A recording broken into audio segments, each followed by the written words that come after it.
Hey guys, this is a build that I've been wanting to talk about for a while now. We saw a lot of the changes over the last 6 months for Ragnaros. They were buffing a lot of his underutilized talents, while his Q build was still used in the competitive environment, and his E build saw a lot of really high win rates in Storm League. His W build has gained a lot of love over the course of the last 6 months, buffing things like his level 1 quest, buffing his level 7, and moving things around to where you could have these really low cooldowns on your W. That Ragnaros has a lot more potential in the both competitive environment and the Storm League environment. W build, or also known as Meteor build, or as most people call it these days, meatball build, has been a favorite in ARAMs because it allows you to kind of play more as a mage rather than a bruiser and allows you a lot of poke potential. But I've always thought that this build could be good in the 4-man with these buffs. I think that even more so. Now, I want to add a small disclaimer before everyone goes, Paradox recommends us all play 4-man Ragnaros. My disclaimer is basically going to be that I haven't seen this in too many competitive games, so it's not the meta by any means. I do think that this is underrated, and it does have its benefits. But in the competitive environment, I think it's a synergistic pick, meaning it's a pick that's much more valued in very specific team comps and maps than it is on all maps. I would say Sonya in her current state is still going to be the meta pick in most situations, but you will find yourself in a competitive environment seeing situations where 4-man Ragnaros is very good. And so let me talk about what 4-man Ragnaros brings to the group, and then I'm going to talk a little bit more about the ways to play it and the play styles you want to be focusing on. So number one, I want to talk about this game. This is a competitive match in a European tournament between two teams that have been competitive teams. On the left side, there are players who have won several European tournaments, major tournaments since HEC, and a couple members that were on competitive teams such as DNA Galaxy. We've seen members of DNA end up on CCL teams, so you can imagine that they are playing against a very, very good team. This team comp on the left looks a little strange. They're going with what we've seen, kind of a main tank-ish Uther, while also having a D.Va backup to eat any abilities that the enemies might be throwing at them. This is similar to what we've seen in North America from teams with the main tank Uther and then a bruiser backup. With a little bit of a European flair to it. So that is what we're looking at. This is a competitive game from the Rive Cup, a relatively recent tournament in Europe that had many competitive teams in it. And then we're going to be following mindhawk, someone who has been a competitive player and a grandmaster just about every season. And he's also someone that I personally respect a lot of his opinions, albeit many of them are not meta and very strange, but I like his forward thinking because he often finds out things before a lot of the pro players find them out. So this is one of the ideas that we actually talked about right after they buffed his W talents. I asked him, I'm like, could he be used in the 4-man? And he's like, I've already been doing it. And I thought that was something cool to see. So I asked him for this replay, and I wanted to go there. Now I'm pausing here because there is no objective being picked up on the enemy team, and he's already popping his first molten core. Basically, as early as he can pop it, he's popping it. And he's popping it so that he could kill the enemy merc camp rather quickly and safely so that the enemies don't gain any extra value. And it's early enough that he'll probably have it back before the enemies can turn in their first objective. So it's kind of a two-part piece that allows him to reduce the enemy value and still have this for the enemy objective. So don't be afraid to use your Molten Core because you're going to notice that mindhawk uses it a lot. So now that I've talked a little bit about the game and the reasons why I like 4-man Ragnaros, while also giving a disclaimer that this is not necessarily meta, we're going to talk about the playstyle. Now, I do want to express a little bit about what I would recommend drafting this in before I go any further as well.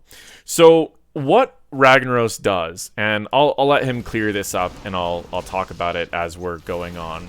What Ragnaros does is he has one of the best defenses in the game with his Molten Core ability. But he brings a few other things to the game. He's got Bruiser health, he's got Bruiser survivability, he's got self-healing, and So he allows a lot of benefits with that. He has great wave and pretty decent camp clear, so he can cover a lot of the defenses in the macro for your team. What does he bring in the 4-man, though, and why would you want to draft him in the 4-man is what most people are probably going to be asking.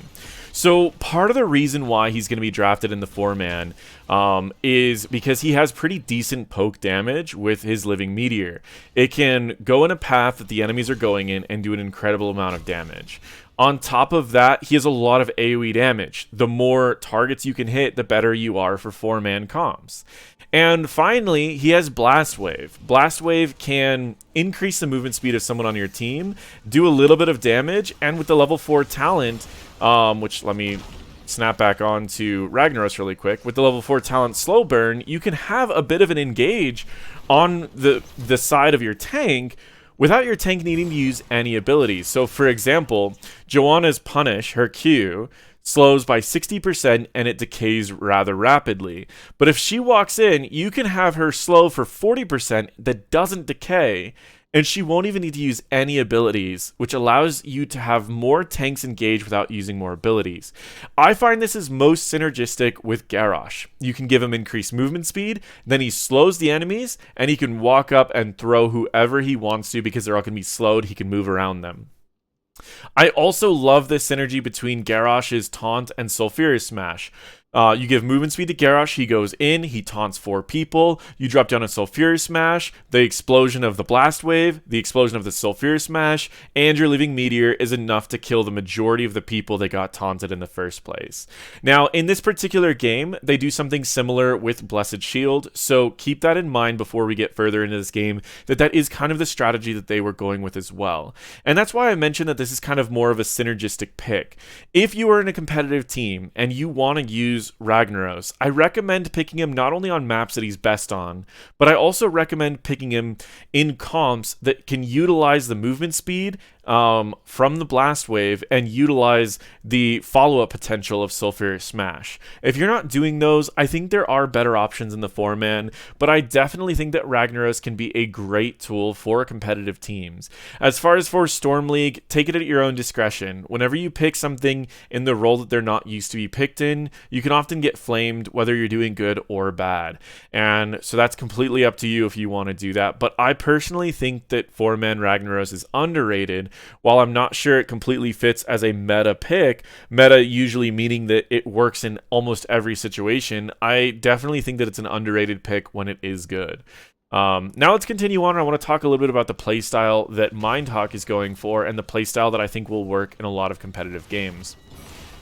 What mindhawk does this game primarily is keeps his team in the game. He focuses on the macro that his team isn't going for. He'll double soak nearly the entire game. He'll go for camps to set up for objectives. He'll also go for camps to just quickly take the neutral camp whenever he has that opportunity. Mindhawk uses his trait to deal with enemy objectives, and he also uses it aggressively a few times, but not too often until the late game. Mindhawk, again, he's just focusing primarily on this double soak. If you're with a team that's already covering the double soak, you're going to be primarily using your E on your tank to get close to the enemies, to slow the enemies, using your W to poke and get as many stacks as possible. You'll use your Empowered Sulfurous only on targets that are CC'd, and you'll walk up, do a quick auto attack swing, and then walk away, and that's about it. In the early portions of the game, you're going to be taking Shifting Meteor, which is going to dramatically increase the damage of your meteor, and when the quest is completed, it's going to allow you to change the direction of it, which allows you for a ton of siege damage, and it makes it more difficult for the enemies to run away. Level 4, he goes with Slow Burn, which is an amazing talent in the 4-man because it allows you to increase the speed of your tank, add an extra engage for your team, and it still is just a powerful talent. You lose Catching Fire, but in the 4-man, you're going to be playing Ragnaros more as a ranged hero, so you don't really need the extra regen nor the extra armor. Now, the extra armor is always valuable, but against someone like a Stukov who's going to be silencing you before you can pop it, Resilient Flame's a little bit better, especially when you're against someone that's going to be doing a 0.5 second stun, applying 3 seconds of armor, or a 1 second stun from Uther, which again is going to be applying those 3 seconds of armor. So you're not going to take it here. Level 7, you're going to go with Molten Power. This is when this build really comes online. And if you're going to be playing Ragnaros on a map like Braxis or a map like Volskaya, this is about the point where you should be able to quickly finish your quest, because this is going to shave down a huge portion of your cooldown. More than half of your cooldown is going to be removed if you hit any amount of heroes up to 5 times. And that could be spread out. You could hit 5 heroes once, or you can hit 1 hero 5 times, or any amount in between. And it also shaves half the mana cost off of your W. The enemies win the next Web Weaver, and his team already has an advantage because he's been double soaking and worrying about macro this entire time. I'm going to switch to his camera view so you can see where he's using his abilities. He's making sure that a small portion of his explosive rune is on where he's actually trying to hit, and he'll usually move the rest of it to hit one of the enemy heroes. He also uses the meteor shower to hit this twice with each of the meteor showers if he can, and he tries to also hit a few more things while he's at it. He uses the extra movement speed to get him close so that when the enemy uses, or when his team uses Blessed Shield, he follows up with Sulfurious Smash. If the enemy did not have Divine Shield, that would have led to a kill there, and this is a great counterplay by the enemy team, but it will only work as long as his team doesn't have enough damage to finish up these CC-locked targets. Once his team starts getting a few more talents, this combo will work so much better. So for example, when Cassia gets her level 16, or when Ragnaros gets his level 16, most likely they're going to be doing enough damage to finish them off during this stun chain. But like I said, the Sulfurious Smash to follow up the Warlord's challenge on Garrosh or the Blessed Shield can be devastating. So we're going to definitely see what happens with that. So he goes back to double soaking. He's been able to keep his team even on experience ahead up until that last fight, as well as he's been able to still poke the enemies. Now he's not focusing on poking right now, which I would imagine the average Ragnaros player would already have their Shifting Meteor quest done, which should speak volumes to what you should be doing and what you might be doing. If you play Ragnaros a lot, and you've played it in the 4-man and you're not finishing you're finishing your meteors very early, you might need to focus a little bit more on macro, as he hasn't really been trying to fight the enemies. So this is something that you may want to learn and adjust on your play, especially on a map like this. One of the benefits of playing Ragnaros on this map, whether it be in the 4-man or the solo lane, is that while you use Molten Core in the middle fort, you can actually use all of your abilities in the top or bottom lane as well, allowing you for a really strong defense, which can make Ragnaros a great tool for this map if you want to play a later game comp, which this comp kind of is a later game comp. They don't really have enough damage to finish off anything until they hit level 16, so they're definitely going to be a lot stronger post 16. So what we see up here is he ends up heading up here to just kind of assist his team a little bit.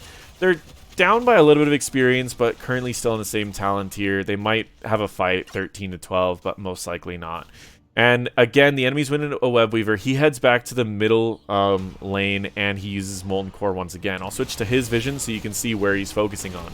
He immediately uses his stun to follow up his team, and he also throws out an E and a W to add a lot more damage. He finishes up 1 kill here, and he's been, I mean, just adding to his team's value in the team fight, and then he switches back to adding to answering the macro for his team.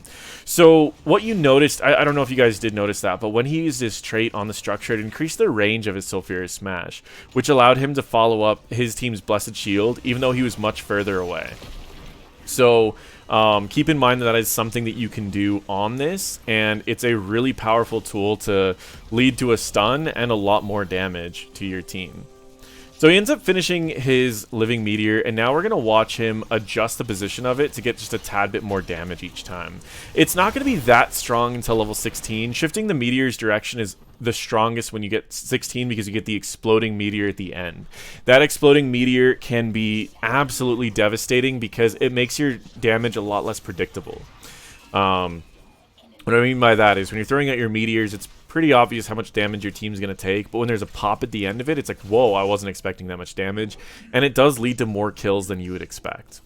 So he goes back to macro again. He wants to keep his team in this game, and he wants to get his team to the late game, which is what Ragnaros does. It gets you to the late game. And so that's exactly what he's going for. The enemies have been ahead on kills, ahead on structures, and ahead in almost every way, except for experience, because he's been keeping his team in experience between himself and Blaze this entire game. And he's been keeping his team up with his trait to make sure that they didn't lose anything too major for these objectives. So overall, he's been doing what he can to make sure his team doesn't lose. His team strategy is a strategy so that they can actually win these team fights with these traits. So he's calling out his Molten Core cooldown, something that you definitely should be doing in the competitive environment, so teams know if they need to retreat, they can retreat to this fort behind him and have a pretty good engage or a pretty good fight into the enemies. Or if they're really dominating, they could attempt to destroy this keep quickly and he can go for his trait there.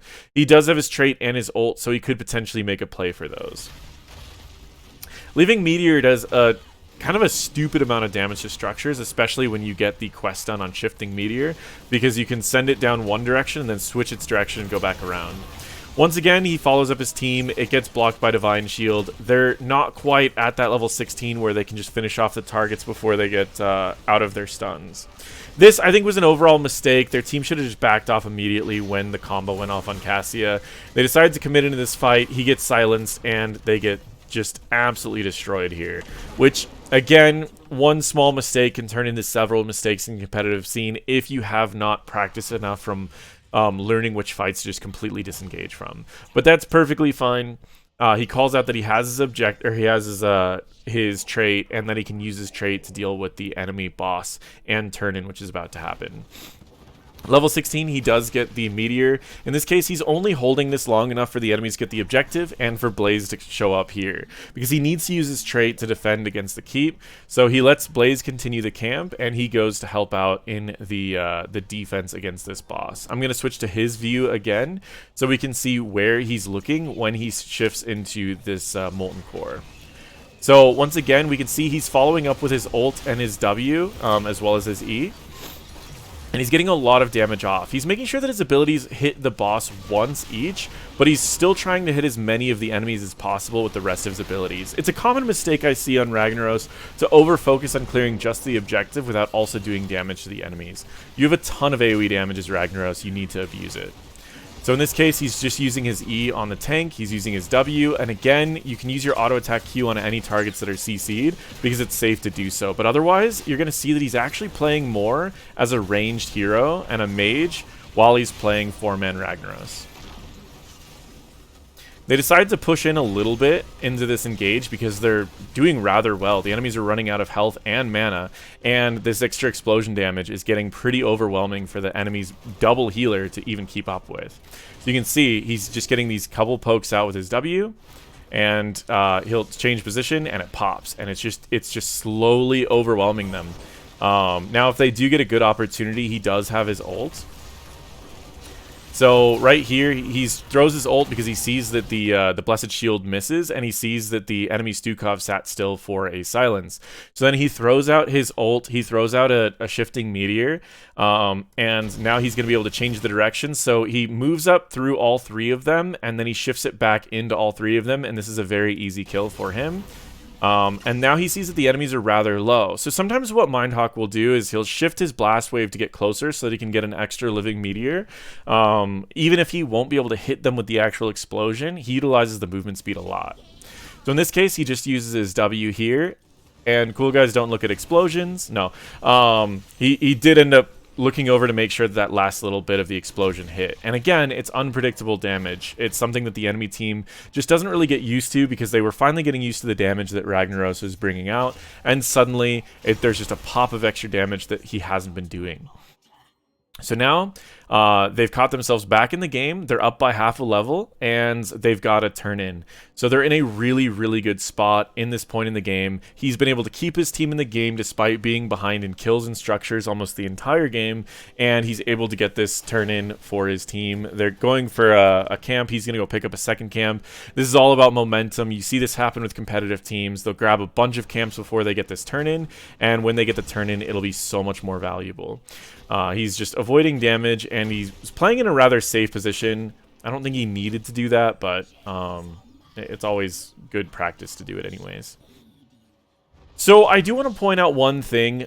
He isn't going to hit level 20, and one of the things that he's very known for in the European scene, in Storm League, he often gets his Ragnaros banned on maps like this, and he's known for a particular play that he does where he uses the heroic difficulty to stun them with his Q, which guarantees a ult smash that's going to do a ridiculous amount of damage, because it's increased on the damage with heroic difficulty. And he's very well known for doing this. And his particular combo, which he sent it over to me on what his combo does. Let me pull it up really quick. So he uses Q, and then he does W, where it hits twice, and his W is those dropping meteors. The Q is the AoE stun. Then he does an ER on a single target with heroic difficulty, 100 to zeros, anything but a tank. So if you can 100 0 anything but a tank that gets hit by your stun, you can lead to some incredible kills. And so what Mindhawk's really well known for doing in Storm League is using a trait behind the enemy team as their team is running away. He'll stun a couple members, and he'll completely blow up one or two of the members.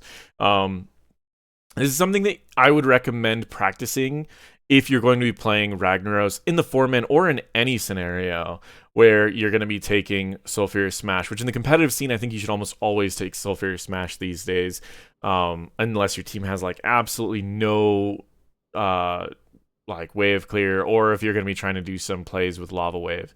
But for the most part, Sulfurious Smash is so good in the competitive scene. So we won't be seeing it this game, but that is something that you should definitely be practicing in try mode, using your trait, using your Q to stun them, WER, and you can absolutely blow up just about any non-tank in the game. Post level 20, anyways. Pre-level 20, you still do enough damage to really influence them. So right here, we see what I was talking about, a big stun. Imagine this is a taunt from Garrosh, you throw out your ult. It's a big stun from Blaze in this case, but it could also be the Blessed Shield. It could be any big stun or taunt or anything. You can always follow up with a Sulfurious Smash, a Living Meteor, a Blast Wave, and depending on how long they're stunned, you could walk up and even slap them with a Sulfurious Smash or an empowered Sulfurious. So right here, 100 to 0 them while they were stunned. And he's also getting that extra movement speed and slow to slow down this D.Va. Uses W to finish off that structure. And now they go top to help push and end this game. So that is 4-man Ragnaros. Once again, I would recommend 4-man Ragnaros to be picked either on the maps that he's great on or synergistically with specific heroes. He ends up using his trait here after taking Molten Core, so it does increase damage, and it is just scarier. Once again, he's only using the edge of his E and the first meteor on the structure, unless he's really trying to end the game. And in this particular case, every W is hitting it, and then he's still using his E just a sliver on there.